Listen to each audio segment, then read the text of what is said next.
सारे के लिए हार्ट ब्रेक है और पाकिस्तानियों के लिए भी हार्ट ब्रेक है, क्योंकि वो सबसे बड़ा उनका ओडीआई का प्लेयर है और अनफॉर्चुनेटली फील्डिंग करते हुए पहले ओवर में ही वो गिरा और बाहर ही हो गया गेम से, और अब चैंपियंस ट्रॉफी से ही बाहर हो गया। मैच विनर और उसको रिप्लेस करा इमाम उल हक ने। एक ही पूरे पाकिस्तान टीम में प्लेयर है जो आपका मैच विनर भी है। बट आई थिंक उस्मान जब बैटिंग करके वापस पवेलियन की तरफ जा रहे थे, ड्रेसिंग रूम की तरफ जा रहे थे, उनसे चला नहीं जा रहा था। वो जो सीढ़ियां हैं जो नई बनी हैं पवेलियन एंड के ऊपर, वो चढ़ रहे हैं तो बिल्कुल ऐसा लग रहा है जैसे बहुत जान लगानी पड़ रही है। फैंस उनको हाथ मिलाने की कोशिश कर रहे हैं, मगर फखर जमान नजर आ रहे हैं कि बहुत सैड हैं।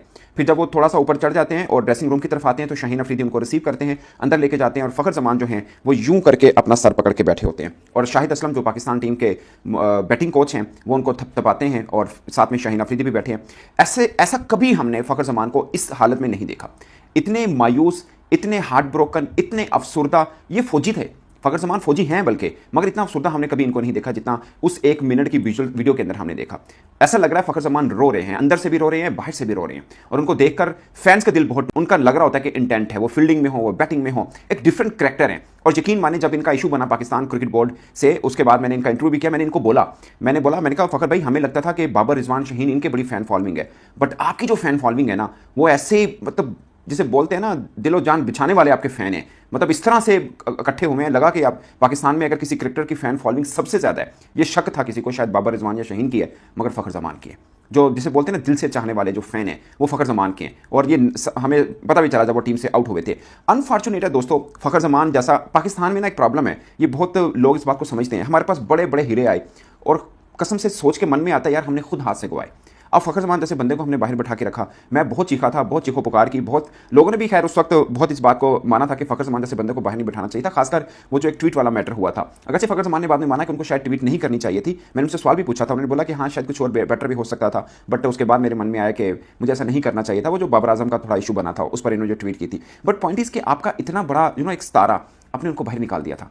फिर खैर वापस टीम के अंदर भी आए और मजबूरी से आए कि आपके पास सामी अयूब नहीं है। हालांकि मैं ये बिलीव करता हूं, मैं 200 मरतबा कह चुका हूं कि पाकिस्तान के पास वाइड बॉल के अंदर सबसे बड़ा कोई क्रिकेटर है ना वो फखर जमान है। आप जिसको मर्जी ऊंचा कर लें, जिसको मर्जी नीचा दिखा दें, मगर दुनिया मानती है कि पाकिस्तान टीम के पास एक अगर कोई हीरा चुनना हो तो वो फखर जमान है। अब मोहम्मद आमिर ने जो बात की है वो और ही बुरी खबर है शायकीन के लिए। उन्होंने बोला कि मैंने उनसे पूछा कि तुम्हारे नी का मसला है, कमर का है, क्या मसला हुआ है, तुम्हें इंजरी हुई क्या है? तो फखर जमान ने मोहम्मद आमिर को बताया कि साइड स्ट्रेन का मसला है। वो कहते हैं मैं सांस भी लेता हूँ ना, फखर जमान कह रहे हैं मैं सांस भी लेता हूँ, मुझे तकलीफ होती है।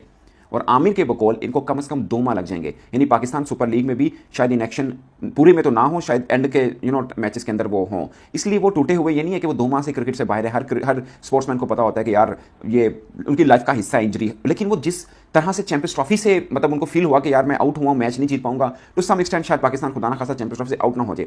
वो गम का बोझ लिए फखर जमान जब सीढ़ियां चढ़ रहे थे ना, उनके मन में वो सब चीज़ें आ रही थी कि मैं अब पाकिस्तान के लिए इस चैंपियंस ट्रॉफी में तो नहीं खेल सकता। ये वो हीरो है हमारा जिसने 2017 में हमें चैंपियंस ट्रॉफी जितवाई थी। अगरचे और भी हीरो थे, हसन अली भी थे, मोहम्मद आमिर भी थे, बट इनका किरदार बड़ा खास था। इन्होंने 100 किया था और कमाल 100 किया था। किसके खिलाफ? इंडिया के खिलाफ 100 किया था। और इस बार भी फैंस को उन पर बहुत उम्मीद थी, और मैं जब उनसे मिला था मुझे बड़े इमोशनल लगे थे फखर जमान, और बहुत कुछ करना चाह रहे थे पाकिस्तान के लिए। मैंने जब लास्ट इंटरव्यू किया उनका इंडिया वर्सेस पाकिस्तान से पहले पाकिस्तान को एक नहीं बल्कि डबल झटका लगा।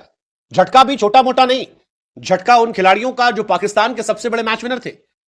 झटका उन खिलाड़ियों का जिनके भरोसे पाकिस्तान चैंपियंस ट्रॉफी में अच्छा करने की उम्मीद सजोए बैठा था। झटका उन खिलाड़ियों का जो पाकिस्तान की किस्मत को अकेले अपने दमखम पर बदल सकते थे। झटका उस खिलाड़ी का जिसने पाकिस्तान को पहली बार आईसीसी टूर्नामेंट में इंडिया के सामने जीत दिलाई थी। और इसीलिए झटका ऐसा है कि इस झटके से उबर पाना पाकिस्तान के लिए बहुत बहुत बहुत मुश्किल है, बहुत ज्यादा मुश्किल है। मतलब पहले सैम अयूब और फिर फखर जमान। सैम अयूब वो खिलाड़ी हैं जिन्होंने इस साल ऑस्ट्रेलिया से लेकर साउथ अफ्रीका में पाकिस्तान के लिए रन बनाए, शतक ठोके, ताबड़तोड़ पारियां खेली, लेकिन चैंपियंस ट्रॉफी से ठीक पहले छोटे लोग चले गए। सैम अयूब का रिप्लेसमेंट फखर जमान के तौर पर हुआ। फखर जमान जब आए तो लगा कि चलो ठीक है, सैम अयूब ना सही पाकिस्तान के लिए फखर जमान तो है। वो फखर जमान जिन्होंने अकेले इंडिया से मैच छीन लिया था 2017 चैंपियंस ट्रॉफी। वो फखर जमान जो पाकिस्तान के बहुत बड़े मैच विनर है, लेकिन फखर जमान भी इस टूर्नामेंट से बाहर हो गए। नतीजा यह रहा कि पाकिस्तान के पास फिलहाल रेगुलर ओपनर बचे ही नहीं। इमाम उल हक को बुलाया गया। इमाम वो खिलाड़ी हैं जो वर्ल्ड कप के बाद अब सीधे आ रहे, बीच में पूरा गायब थे। वो बीच में अब्दुल्ला शफीक को ट्राई किया गया, वो आउट ऑफ फॉर्म में गायब है। बाबर आए हैं, या तो वो नहीं चलते हैं, चलते हैं तो उन पर आरोप लगते हैं कि स्लो खेलते हैं। इमाम आए हैं, वो भी स्लो ही खेलते हैं। डिस्ट्रक्टिव बल्लेबाज पाकिस्तान के पास नहीं है, वो जो अकेले अपने दम पर मैच पलट दे, वो खिलाड़ी पाकिस्तान के पास फिलहाल नहीं है। एंड दैट वाज फखर जमान और सैम अयूब। दो डिस्ट्रक्टिव ओपनर दोनों टीम से बाहर है, and that is a huge setback for Pakistan. अब पाकिस्तान की मजबूरी है कि पाकिस्तान का इंडिया से मैच जो है वो डू और डाई मैच है। पाकिस्तान पहला